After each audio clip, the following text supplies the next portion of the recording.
तो बच्चों, हम लोगों ने भार की परिभाषा के बारे में जाना और भार कैसे बदल जाता है एक जगह से दूसरी जगह तक जाने पर, ये भी हम लोगों ने देखा। अब हम लोग सीखते हैं भारहीनता। तो भारहीनता भी हम लोग ऑलरेडी सीख चुके हैं, ठीक है। चलिए, अब उसके आगे की चीज़ आती है कि कैसे लिफ्ट जब चलती है तो लिफ्ट के अंदर भार बदलता है। कोई भी व्यक्ति जब खड़ा होता है लिफ्ट में और लिफ्ट अगर चलती है ऊपर की दिशा में या नीचे की दिशा में, तो व्यक्ति को उसका भार बदलता हुआ महसूस होता है। वो कैसे महसूस होता है और कितना महसूस होता है वो हम लोग जानते हैं, ठीक है। तो किसी गतिमान लिफ्ट में व्यक्ति का भार, वो हम लोग सीखते हैं, जरा देखते हैं, ठीक है ना। हाँ, तो weight of man inside moving lift.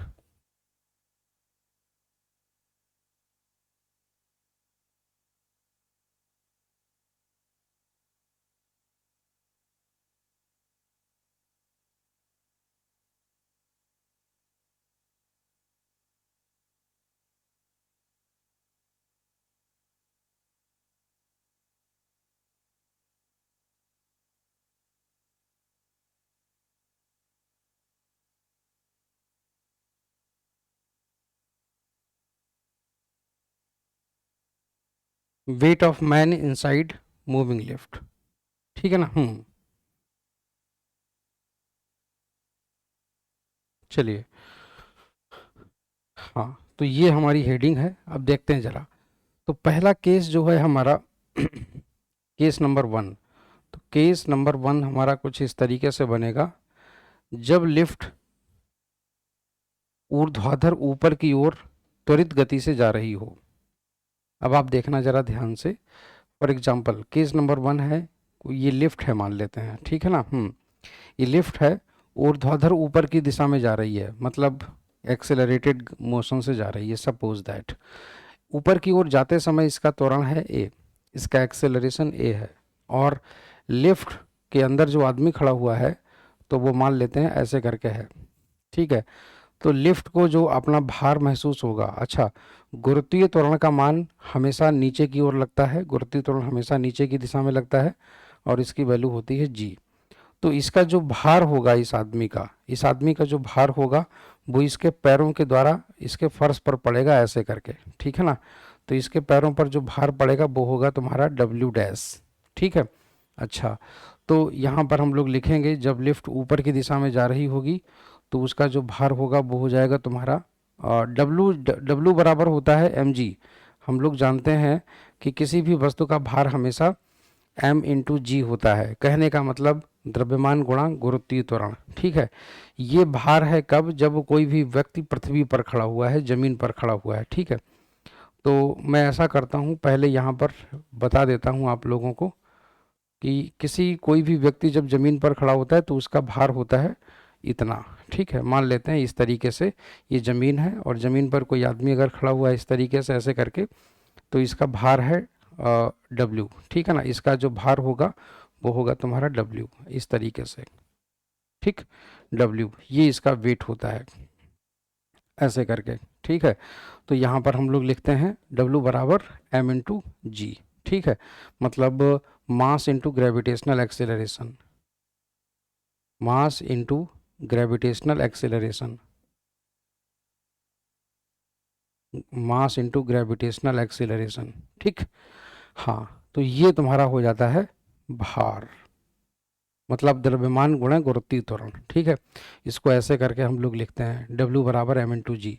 तो ये पहला केस, एक तरीके से केस नंबर जीरो कह सकते हो, ये ग्राउंड का केस है, ठीक है ना। जब ग्राउंड पर खड़ा हुआ है, केस नंबर जीरो, ठीक है ना। हाँ, केस नंबर जीरो। तो ऑन ग्राउंड या ऑन अर्थ, तो जब कोई भी पृथ्वी पर खड़ा हुआ है, रेस्ट में है, ठीक है ना। हाँ, ये रेस्ट में है इस तरीके से, ना ऊपर जा रहा है ना नीचे की तरफ आ रहा है, ठीक है। मगर जब केस नंबर वन आता है, केस नंबर वन, तो केस नंबर वन में लिफ्ट ऊपर की तरफ जा रही है, lift is moving vertically upward, ठीक है। तो यहाँ पर मैं लिख देता हूँ lift is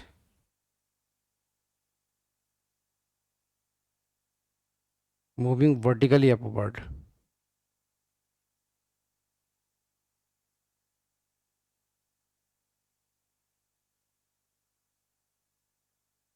lift is moving vertically upward, lift ऊर्ध्वाधर ऊपर की दिशा में जा रही है, ठीक है। तो उस केस में जो व्यक्ति का भार होगा तो वो तुम्हारा हो जाएगा डब्ल्यू डैश, तो डब्ल्यू डैश हो जाएगा तुम्हारा एम इंटू जी डैश। देखिएगा, जब लिफ्ट ऊपर की दिशा में जाती है तो व्यक्ति को जितना गुरुत्वीय त्वरण महसूस होता है वो कुछ अलग होता है, वो इस वाले जी से अलग होता है। तो डब्ल्यू डैश बराबर तुम्हारा हो जाता है एम इंटू जी प्लस ए। तो जब लिफ्ट ऊपर की तरफ जा रही होती है तो लिफ्ट के अंदर खड़े हुए आदमी का जो भार हो जाता है वो तुम्हारा एम इंटू जी हो जाता है, ऐसे करके, ठीक है ना। हाँ, वो कुछ इस तरीके से ऐसे करके हो जाता है, यूं करके, ठीक है ना। हाँ, यूं करके ऐसे करके हो जाता है। तो आप समझ पा रहे होंगे कि जब लिफ्ट ऊपर की तरफ जाती है तो लिफ्ट में खड़े हुए आदमी का जो वजन होता है, टोटल वेट, वो बढ़ जाता है। इसी वजह से लिफ्ट की जो डोरी होती है उस पर तनाव भी बढ़ जाता है। तो यहाँ पर आप देखेंगे कि जितना ज़्यादा एक्सीलरेशन होगा उतना ज़्यादा इसका वजन महसूस होगा लिफ्ट में, और उतने ही ज़्यादा रस्सी में तनाव उत्पन्न होगा, टेंशन प्रोड्यूस होगा। तो लिफ्ट धीरे धीरे हमेशा जाती है ताकि रस्सी में टेंशन कम रहे, ठीक है ना। चलिए, तो एक चीज़ तो ये हो गया तुम्हारा। तो यहाँ पर अच्छा, दूसरी चीज़ क्या है, जब लिफ्ट वर्टिकली नीचे की तरफ जाती है तब क्या होता है। जब लिफ्ट तुम्हारी ठीक ऊर्ध्वाधर नीचे की तरफ जाती है, ठीक है ना, वर्टिकली अपवर्ड की जगह हो जाएगा वर्टिकली डाउनवर्ड, वर्टिकली डाउनवर्ड, ठीक है ना। हाँ, वर्टिकली डाउनवर्ड, तो वर्टिकली डाउनवर्ड हो जाएगी इस तरीके से, ठीक है। तो उस केस में जो आदमी का जो वेट हो जाएगा वो तुम्हारा कितना हो जाएगा, कैसे करके, ऐसे करके, जरा ध्यान से देखिएगा। तो यहाँ पर क्या हो जाएगा, ऐसे करके, ये लिफ्ट जो है ना अभी ऊपर जा रही थी, अब ये लिफ्ट नीचे की तरफ जा रही है, ऐसे करके, ठीक है, एक्सेलरेशन ए से। तो इसका जो वजन हो जाएगा डब्ल्यू डैश, वो हो जाएगा तुम्हारा एम इंटू जी माइनस ए, इस तरीके से।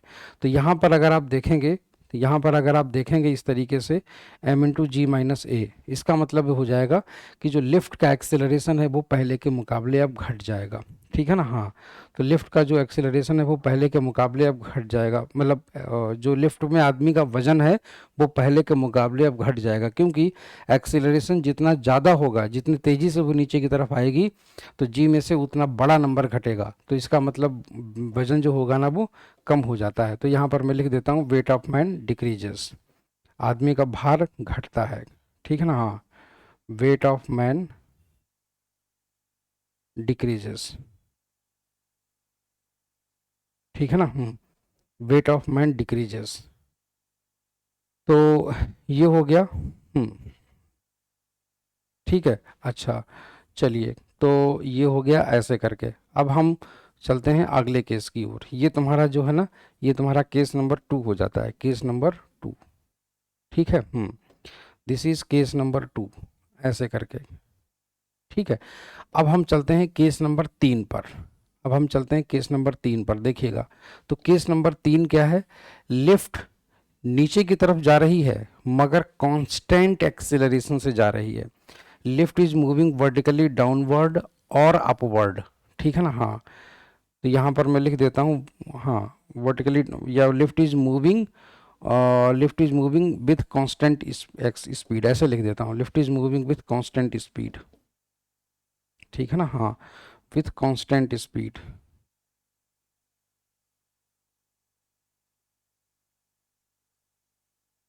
Lift is moving with constant speed, ठीक है ना। हाँ, लिफ्ट कांस्टेंट स्पीड से जा रही है, तो कांस्टेंट स्पीड का मतलब हो जाता है कि उसका एक्सेलरेशन जीरो है। लिफ्ट का इसका मतलब हो जाता है एक्सेलरेशन जीरो। अगर इसका एक्सेलरेशन जीरो है, ठीक है ना, तो एक चीज़ आप देखिएगा कि यहाँ पर चाहे प्लस हो चाहे माइनस हो, ठीक है ना, चाहे प्लस हो चाहे माइनस हो, तो ये बराबर तुम्हारा हो जाएगा ऐसे करके, हाँ, बराबर हो जाएगा एम इंटू जी प्लस माइनस जीरो। तो इस केस में ऐसे करके हो जाएगा डब्लू डैश बराबर तुम्हारा कितना हो जाएगा, डब्लू डैश बराबर हो जाएगा एम इंटू जी। तो ये तुम्हारा डब्लू एक्चुअल के बराबर है, मतलब जो असली भार जो होता है ये उसी के बराबर है। इसका मतलब ये है कि जब लिफ्ट कांस्टेंट चाल से चलती है, कांस्टेंट स्पीड से चलती है, तो जो है लिफ्ट का जो वजन है, लिफ्ट में जो आदमी का वजन है वो नहीं बदलता है। आई होप सो कि ये चीज़ आप लोगों को क्लियर हो गई होगी, ठीक है ना। तो ऐसे करके लिफ्ट के अंदर ऐसे ऐसे करके ये चीज़ नहीं बदलती है। आई होप सो कि ये चीज़ आप लोगों को क्लियर हो गई होगी, ठीक है। तो ये तुम्हारा केस नंबर 3 हो गया। याद रखिएगा, कांस्टेंट स्पीड से अगर चलेगी लिफ्ट, तो लिफ्ट के अंदर अगर कांस्टेंट स्पीड से चलेगी मतलब एक्सेलरेशन तुम्हारा जीरो है यहाँ पर, इस तरीके से, ठीक है ना। चाहे ये ऊपर की तरफ जा रही हो लिफ्ट और चाहे नीचे की तरफ जा रही हो, ऐसे करके, ठीक है ना। हाँ, चाहे लिफ्ट ऊपर जा रही हो चाहे नीचे जा रही हो, मतलब कांस्टेंट स्पीड से। कांस्टेंट स्पीड मतलब नियत चाल। जनरली लिफ्ट जो होती हैं वो सारी की सारी कांस्टेंट स्पीड से चलती हैं, ठीक है ना। कांस्टेंट स्पीड से चलती हैं जितनी भी लिफ्ट होती हैं वो सारी की सारी। मगर जनरली क्या होता है कि लिफ्ट जो होती हैं वो हर फ्लोर पे रुकती हैं, तो इसीलिए वो कांस्टेंट स्पीड से चल नहीं पाती। मगर जो बड़ी बड़ी इमारतें होती हैं बहुत ऊंची ऊंची, तो उस पे लिफ्ट जो होती है वो लिखा होता है कि ये वाली सिर्फ जो है 5वें पे रुकेगी, 10वें पे रुकेगी, 15वें पे रुकेगी। तो ये दूरी काफ़ी ज़्यादा हो जाती है, तो उस बीच में क्या होता है कि वो लगभग कुछ समय के लिए कांस्टेंट स्पीड से चलती है, ताकि रस्सी में जो टेंशन प्रोड्यूस हो सके वो तुम्हारा इतना ही हो, इससे ज़्यादा ना हो पाए, ठीक है ना। मगर ज़रा सोचो कि अगर कोई डोरी अगर कोई काट दे, लिफ्ट की अगर कोई डोरी काट दे कुछ ऐसे करके, तो आज यहाँ पर मैं लिख देता हूँ वेट ऑफ मैन इंक्रीजेस। जैसे यहाँ पर वेट ऑफ मैन डिक्रीजेस था, जैसे यहाँ पर था वेट ऑफ मैन डिक्रीजेस, वैसे ही मैं यहाँ पर लिख दूँ वेट ऑफ मैन इंक्रीजेस, ठीक है ना। हाँ, वेट ऑफ मैन इंक्रीजेस, ठीक। हाँ, तो मान लीजिए कि अगर कोई लिफ्ट नीचे आ रही है या ऊपर जा रही है, किसी भी दिशा में जा रही है, और उसी समय कोई रस्सी काट दे, तो रस्सी अगर काट देगा तो फिर वो स्वतंत्र रूप से नीचे गिरेगी, ठीक है ना। अगर वो स्वतंत्र रूप से नीचे गिरती है तो उस केस में क्या होगा समझिएगा। तो मान लेते हैं कि अगर लिफ्ट कोई अचानक से कोई रस्सी काट दे, ठीक है। हाँ, तो सपोज दैट कोई रस्सी अगर अचानक से कट कर दे, तो यहाँ पर मैं लिखता हूँ केस नंबर 5, ठीक है। हाँ, ये वाली चीज़ गायब कर दो यहाँ से। मान लेते हैं कि अगर अचानक से कोई रस्सी कट कर दे, तो case number 5, if suddenly rope is cut. हाँ, ऐसे लिख देता हूँ मैं,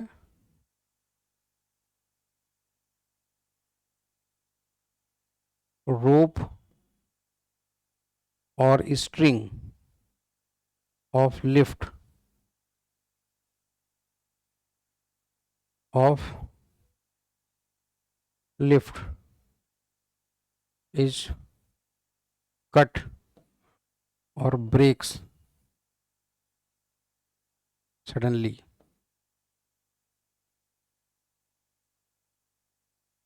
ठीक, तो उस केस में क्या होगा, तो उस केस में क्या होगा, लिफ्ट जो होगी वो तुम्हारी फ्री फॉल करेगी। लिफ्ट जो होगी वो तुम्हारी फ्री फॉल करेगी इस तरीके से, ऐसे करके, ठीक है ना। तो लिफ्ट विल फॉल फ्रीली, तो यहाँ पर मैं लिखेंगे लिफ्ट विल फॉल फ्रीली, मतलब लिफ्ट जो है वो स्वतंत्र रूप से नीचे गिरेगी। Lift will fall freely, freely, और या लिफ्ट विल फॉल फ्रीली। हाँ, लिफ्ट जो होगी वो अंडर ग्रेविटी गिरेगी, ठीक है ना, वो गुरुत्व के अधीन गिरेगी, याद रखिएगा। तो लिफ्ट जो होगी वो स्वतंत्र रूप से नीचे गिरेगी। एक्सेलरेशन लिफ्ट का कितना हो जाएगा, उस समय लिफ्ट का जो एक्सेलरेशन हो जाएगा वो इसके बराबर हो जाएगा, ठीक है ना। और लिफ्ट अगर नीचे की तरफ गिरेगी तो ऑब्वियस सी बात है कि अपेरेंट वेट तुम्हारा कितना हो जाएगा, व्यक्ति का जो आभासी भार हो जाएगा वो कितना हो जाएगा, apparent weight of man, apparent weight of man, apparent weight of man, ओ हाँ, तो वो उस व्यक्ति का आभासी भार कितना हो जाएगा, डब्लू डैश, और डब्लू डैश की वैल्यू तुम्हारी कितनी हो जाएगी, डब्लू डैश बराबर हो जाएगा, नीचे जाते समय लिफ्ट के अंदर व्यक्ति का भार होता है डब्लू डैश बराबर एम इंटू जी माइनस ए, मगर ए की जो वैल्यू है वो तुम्हारी जी के बराबर हो चुकी है, तो डब्लू डैश बराबर तुम्हारा कितना हो जाएगा, एम इंटू जी माइनस जी, तो ये तुम्हारा हो जाएगा जीरो। तो इसका मतलब ये हो जाएगा लिफ्ट में खड़े हुए आदमी का भार शून्य हो जाएगा। तो ऐसे करके यहाँ पर ये चीज़ आ जाती है, व्यक्ति का भार शून्य हो जाएगा, मतलब apparent weight of man will become zero. ठीक है ना। हाँ, तो यहाँ पर मैं लिखता हूँ weight of man will become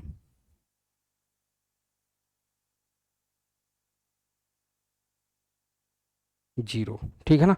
तो ऐसी स्थिति जो होती है उसे भारहीनता की स्थिति कहते हैं, मतलब भारहीनता की स्थिति यहाँ उत्पन्न हो जाती है। ठीक है ना। तो भारहीनता की स्थिति उत्पन्न हो जाती है ऐसे करके। ठीक है। तो भारहीनता की स्थिति उत्पन्न हो जाती है ऐसे करके। ठीक है। आई होप सो कि आप लोगों को ये चीज़ क्लियर हो गई होगी। आई होप सो कि आप लोगों को ये चीज़ क्लियर हो गई होगी ऐसे करके। ठीक है ना। तो नोट कर लीजिए इसको। और ज़्यादा कुछ डिफ़िकल्ट अंग्रेजी लिखी नहीं है, सिंपल है। अचानक से लिफ्ट की रस्सी टूट जाती है ना। मान लेते हैं अचानक से लिफ्ट की रस्सी टूट जाती है। अचानक से हम्म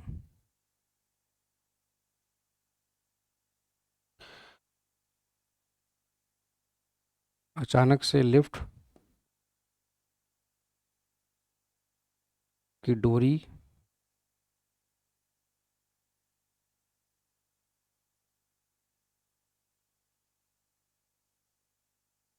टूट जाती है। लिफ्ट स्वतंत्र रूप से नीचे गिरती है।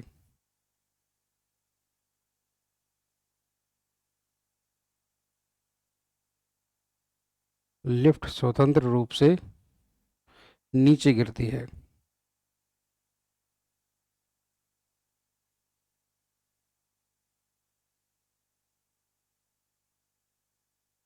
लिफ्ट स्वतंत्र रूप से नीचे गिरती है।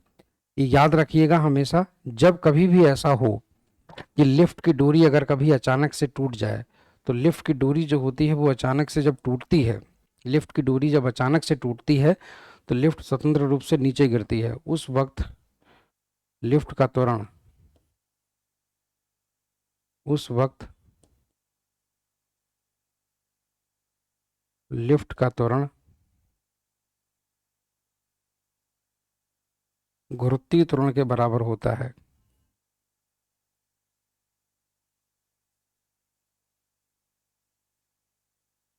गुरुत्वीय त्वरण के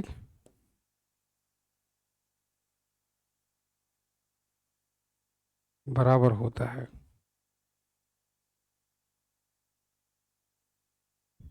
ठीक है ना। हाँ, तो उस वक्त लिफ्ट का त्वरण गुरुत्वीय त्वरण के बराबर होता है।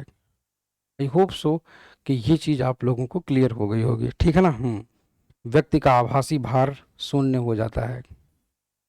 लिफ्ट के अंदर खड़े व्यक्ति का आभासी भार शून्य हो जाता है।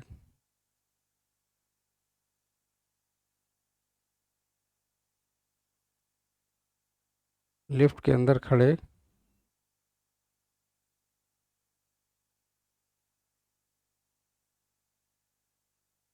व्यक्ति का आभासी भार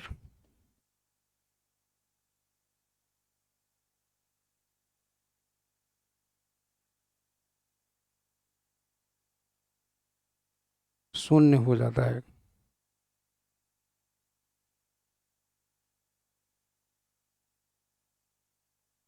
ठीक, ये है, नोट कर लीजिए इसको। तो ये तो हो गया तुम्हारा एक केस, मतलब जैसे ये कुछ तुम्हारे जो मेन केस हैं, ये खूब पूछे जाते हैं एग्जाम्स में। जब लिफ्ट ऊर्ध्वाधर ऊपर की ओर त्वरण ए से गतिमान हो। ठीक है ना। इसमें क्या है, जब लिफ्ट ऊर्ध्वाधर ऊपर दिशा में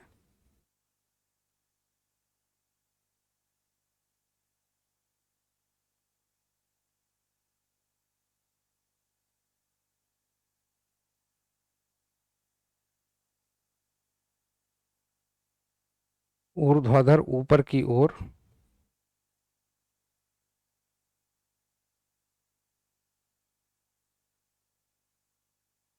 त्वरण ए से गतिमान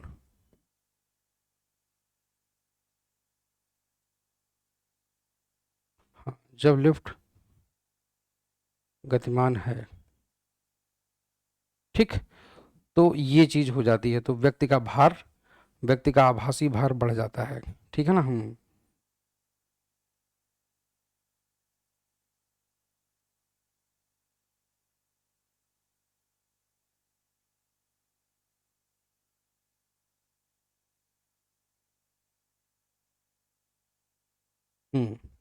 व्यक्ति का आभासी भार बढ़ जाता है।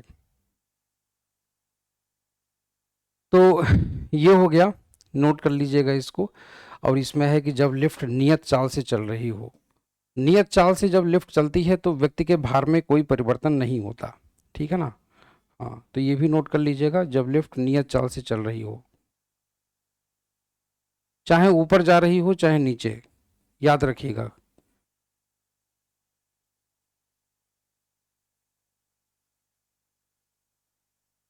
नियत चाल से गतिमान हो,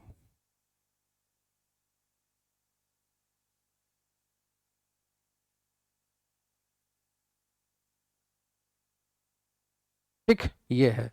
और इसमें है कि जब लिफ्ट ऊर्ध्वाधर नीचे की तरफ त्वरण ए से चल रही हो, ठीक है ना। हाँ, जब लिफ्ट ऊर्ध्वाधर नीचे की तरफ त्वरण ए से चल रही हो, ठीक है। तो ऐसे करके हम लोग इसको लिखते हैं, ऐसे ऐसे ऐसे ऐसे करके। हाँ, तो ये चीज़ है, ठीक। चलिए, तो उम्मीद करता हूँ कि ये सारी चीज़ें आप लोगों को समझ में आ गई होंगी, ठीक है। इसके बाद एक परिभाषा और बचती है और वो है पलायन वेग की, ठीक है। तो पलायन वेग क्या होता है वो देख लेते हैं ज़रा, ठीक है। हाँ, इस्केप वेलोसिटी। तो आई होप सो कि ये चीज़ आप लोगों ने लिख ली होगी, है ना।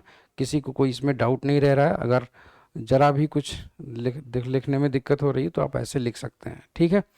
बड़ा बड़ा मैंने लिख दिया, ठीक है ना। व्यक्ति का भार इसमें शून्य हो जाता है, याद रखिएगा। इस केस में व्यक्ति का भार जो है ना वो शून्य हो जाता है, याद रखिएगा, ठीक है। चलिए, तो एक डेफिनेशन बचती है इस्केप वेलोसिटी। इस्केप वेलोसिटी क्या होता है? इस्केप वेलोसिटी, देखिए इसको हिंदी में बोलते हैं पलायन वेग। मैंने पलायन शब्द का नाम एक जगह और सुना है, जनरली लोग लेते हैं पलायन का नाम, जैसे कई बार न्यूज़ में आर्टिकल लिख करके आता है प्रतिभा पलायन। एक बार जब सीरिया में अमेरिका लगातार ब्लास्ट कर रहा था आईएसआईएस के आतंकवादियों पर, तो उस समय भी न्यूज़पेपर में लिख के आता था, सीरिया में लगातार बमबारी जारी, सीरिया के लोगों का सुरक्षित जगहों पर पलायन, ऐसे लिख के आता था अखबार में। तो पलायन का मतलब होता है कि एक जगह को छोड़कर हमेशा के लिए चले जाना। पलायन का मतलब होता है एक जगह पर छोड़कर हमेशा के लिए चले जाना। क्या होता है कि जैसे अगर हम जमीन पर किसी भी वस्तु को खूब ऊपर उछालें, वो वापस जमीन पर आ जाती है। खूब तेजी से उछालें, वो फिर से जमीन पर आ जाएगी।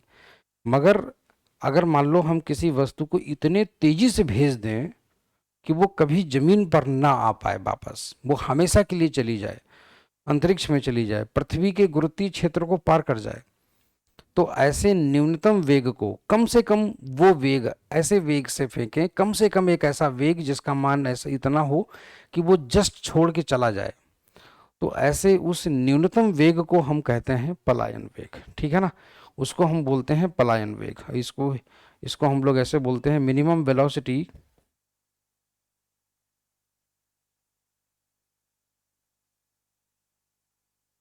Given to a body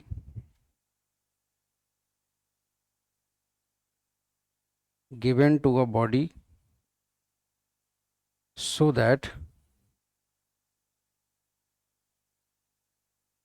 it can leave the surface of earth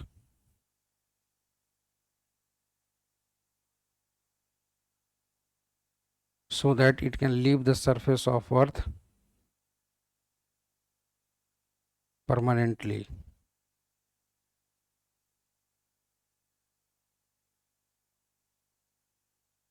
is known as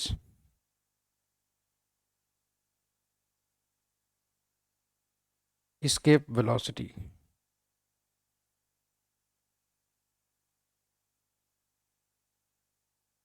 is known as escape velocity, ठीक है ना। और हाँ, इसमें मैं लिख देता हूँ, किसी वस्तु को दिया गया वह न्यूनतम वेग,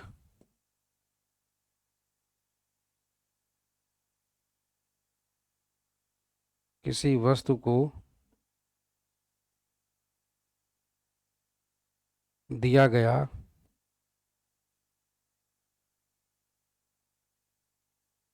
वह न्यूनतम वेग, वह न्यूनतम वेग जिससे कि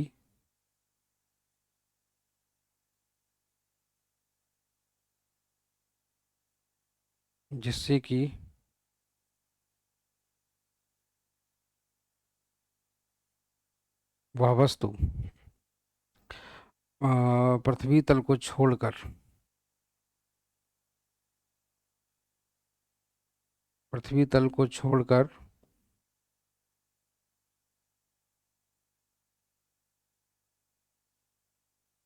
हमेशा के लिए चली जाए, जिससे कि वह वस्तु पृथ्वी तल को छोड़कर हमेशा के लिए चली जाए।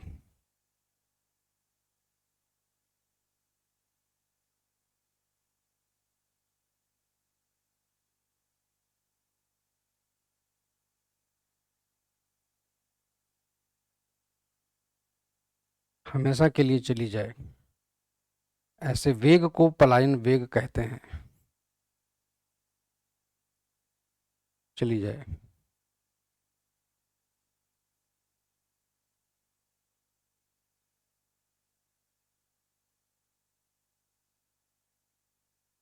ऐसे वेग को पलायन वेग कहते हैं।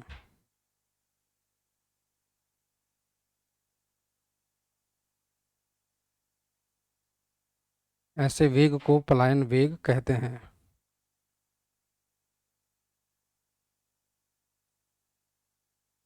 ठीक, ऐसे वेग को पलायन वेग कहते हैं। अच्छा, पृथ्वी तल पर इसका कुछ मान निश्चित है, और उसकी वैल्यू कितनी है समझिएगा। हाँ, वैल्यू ऑफ एस्केप वेलोसिटी,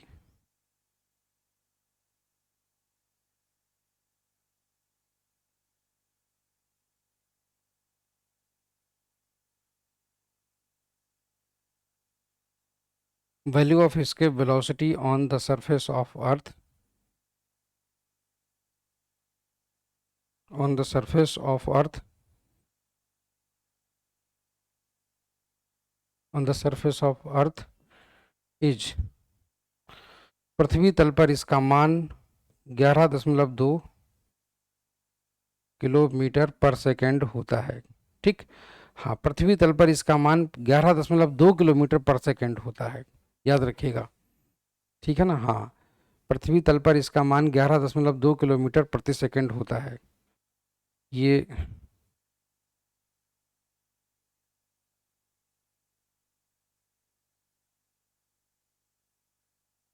पृथ्वी तल पर, पृथ्वी तल पर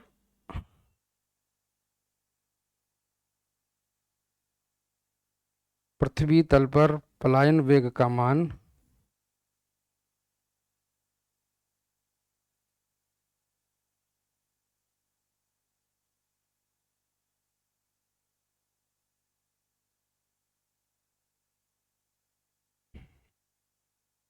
पलायन वेग का मान 11.2 किलोमीटर पर सेकेंड होता है। याद रखिएगा, इसका मान अक्सर एग्जाम्स में पूछा जाता है। ठीक है, एक बार राजस्थान में रीट का पेपर हुआ, और रीट के पेपर में इसकी वैल्यू पूछी गई, रीट के पेपर में इसकी वैल्यू पूछी गई, लोग याद करके गए थे 11.2, और उसमें ऑप्शन में भी आ गया 11.2, मगर गलती करे आए फिर भी वो लोग, पता है क्यों? उसमें लिखा था 11.2 मीटर पर सेकेंड, पहला ऑप्शन। दूसरा ऑप्शन था 11.2 किलोमीटर प्रति घंटा। तीसरा ऑप्शन था 11.2 किलोमीटर प्रति मिनट। और तीसरा और चौथा ऑप्शन था 11.2 किलोमीटर प्रति सेकेंड। तो लोगों ने मिस्टेक क्या कर दी, लोगों ने पहला ऑप्शन देखा 11.2 और वो सही करके चले आ गए, मगर वो गलत हो गया। इसलिए गलत हो गया क्योंकि भाई उन्होंने यूनिट ध्यान नहीं दे रही, और इसकी यूनिट क्या है, किलोमीटर पर सेकंड। इसका मतलब ये है कि लगभग 11.25 किलोमीटर एक सेकंड में, मतलब अगर आप किसी भी वस्तु को 1 सेकंड में 11.25 किलोमीटर फेंक देते हैं तो इसका सीधा सा मतलब हो जाता है कि 1 सेकंड में अगर आप 11.25 किलोमीटर अगर किसी वस्तु को फेंक सकते हैं तो वो ज़मीन को छोड़ करके चली जाएगी हमेशा हमेशा के लिए, कभी भी वापस ज़मीन पर नहीं आएगी, कभी भी वो वापस ज़मीन पर नहीं आएगी। ठीक है ना, तो ये चीज़ है। तो इसीलिए जो है, अच्छा ये तो ये हो गया। अब देखिएगा इसके पीछे एक क्वेश्चन और पूछा जाता है, इसके पीछे एक क्वेश्चन और पूछा जाता है और वो ये है कि जैसे ये तुम्हारी पृथ्वी है और ये तुम्हारा चंद्रमा है, ठीक है, हाँ मान लेते हैं जैसे ये तुम्हारा चंद्रमा है, ठीक है ना, हाँ ये अर्थ है और ये तुम्हारा मून है, ठीक है, हाँ ये अर्थ है और ये तुम्हारी मून है, फॉर एग्जाम्पल ऐसे करके, हाँ। अब यहाँ पर मान लेते हैं कि कोई गैस का मॉलिक्यूल है, सपोज दैट, मान लेते हैं ये तुम्हारा कोई गैस का मॉलिक्यूल है इस तरीके से, और यहाँ पर एक गैस का मॉलिक्यूल है यहाँ पर ऐसे करके। अगर हम तुमसे ऐसे बोलें कि गैस के इस मॉलिक्यूल को यहाँ से हमेशा के लिए भेजना है, गैस के इस मॉलिक्यूल को हमेशा के लिए भेजना है, तो हमें इसके सरफेस से इस गैस के मॉलिक्यूल की जो वेलोसिटी है वो कितनी होनी चाहिए लगभग, इस गैस के मॉलिक्यूल की वेलोसिटी लगभग होनी चाहिए 11.2 किलोमीटर प्रति सेकंड, मतलब 11.2 किलोमीटर प्रति सेकंड, ठीक है ना, हाँ ये इतनी वेलोसिटी होनी चाहिए। इसको हम लोग क्या कहते हैं, इसको हम लोग बोलते हैं इस्केप वेलोसिटी, ठीक है ना, इसको ऐसे करके लिखा जाता है वी, ठीक है ना, हाँ वी ऑन अर्थ, ठीक है ना, तो ये चीज़ है वी ई, या ऐसे सीधे सीधे ऐसे लिख सकते हो वी, मतलब कहने का इस्केप वेलोसिटी ऑन अर्थ, पृथ्वी तल पर पलायन वेग का मान, ऐसे करके, ठीक है ना। मगर जरा सोचिए कि अगर चंद्रमा पर से किसी गैस के मॉलिक्यूल को छोड़ करके जाना है ऐसे करके, तो इसकी जो वेलोसिटी होगी वी, मतलब इस्केप वेलोसिटी ऑन मून, तो वो लगभग होती है 3.4 किलोमीटर, 3.4 किलोमीटर पर सेकेंड, ठीक है ना, हाँ 3.4 किलोमीटर पर सेकेंड, ठीक, ये है। तो चंद्रमा पर पलायन वेग का मान इतना है और पृथ्वी पर पलायन वेग का मान इतना है, ठीक है। मगर क्या होता है कि जो जैसे अगर हाइड्रोजन का एटम अगर आप ले लेते हो, मतलब मॉलिक्यूल हाइड्रोजन का, ठीक है ना, हाँ, तो यहाँ पर दोनों पर हम दोनों जगहों पर एक एक चीज़ देखेंगे। यहाँ पर जो हाइड्रोजन के मॉलिक्यूल की जो स्पीड है Vrms बोलते हैं इसको, ठीक है ना, हाइड्रोजन के मॉलिक्यूल की जो स्पीड है, इसके हाइड्रोजन के अणु की जो चाल है वो तुम्हारी बहुत छोटी है। किससे छोटी है, इस्केप वेलोसिटी ऑन अर्थ से, मतलब इसकी जो वैल्यू है वो इससे बहुत कम है। इसका मतलब है कि गैस का अणु पृथ्वी तल को छोड़कर नहीं जा सकता, क्योंकि उसको अर्थ को छोड़ के जाने के लिए इसकी वैल्यू कम से कम इसके बराबर होनी चाहिए। अच्छा यहाँ पर क्या है, यहाँ पर जो गैस के अणु की जो चाल है वो तुम्हारी इसकी इसकी जो चाल है वो इस्केप वेलोसिटी से, चंद्रमा पर जो इसके वेलोसिटी है उससे कहीं ज़्यादा है, उससे इसकी चाल यहाँ पर कहीं ज़्यादा है। और यही रीज़न है कि चंद्रमा पर गैस का अणु रुक ही नहीं पाता, यही रीज़न है कि चंद्रमा पर गैस का अणु रुक ही नहीं पाता। अगर चंद्रमा पर गैस का अणु नहीं रुक पाएगा तो ऑब्वियस सी बात है, चंद्रमा पर गैस का अणु अगर नहीं रुक पाएगा तो सिंपल सी बात है कि चंद्रमा पर कोई भी वायुमंडल नहीं हो पाएगा, मतलब वहाँ पर गैसें रुक ही नहीं सकती, ठीक है ना। तो यहाँ पर मैं लिखता हूँ, यहाँ पर जो एग्जाम्पल होता है वो लिखा जाता है, अर्थ हैज एटमॉस्फियर, पृथ्वी पर वायुमंडल है, ठीक है ना, बट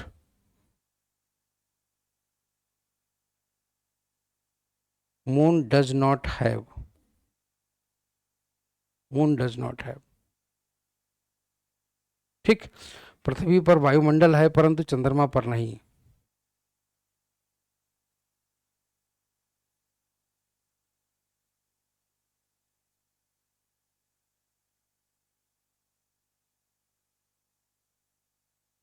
पृथ्वी पर वायुमंडल है परंतु चंद्रमा पर नहीं,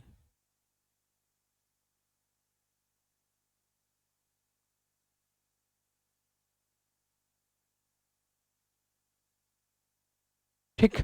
तो उसका कारण यही है क्योंकि पृथ्वी पर हाइड्रोजन के गैस की या किसी भी गैस के मॉलिक्यूल की जो चाल है पलायन वेग से बहुत कम है, परंतु चंद्रमा पर गैस के अणु की चाल पलायन वेग से बहुत ज़्यादा है।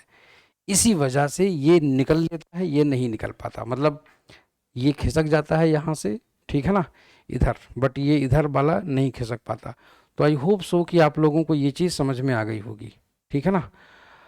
हाँ, तो चलिए फिर मेरे प्यारे बच्चों, जो है इस सेशन को हम लोग यहीं पर ख़त्म करते हैं और ये गुरुत्वाकर्षण वाला जो चैप्टर है तुम्हारा, ये तुम्हारा ख़त्म हो जाता है, ठीक है। तो याद रखिएगा ये चीज़, और काफ़ी इम्पोर्टेंट है और बहुत अच्छा चैप्टर रहा है ये। इसको आप लोग रिवाइज ज़रूर कर लीजिएगा और बढ़िया से पढ़ते रहिएगा, ठीक है ना। आई होप सभी लोगों को ये चीज़ समझ में आ चुकी होगी, किसी को इसमें कोई भी प्रॉब्लम नहीं हो रही होगी, ठीक है। तो चलिए फिर आज के लिए इतना ही। Thank you so much, bye bye, take care.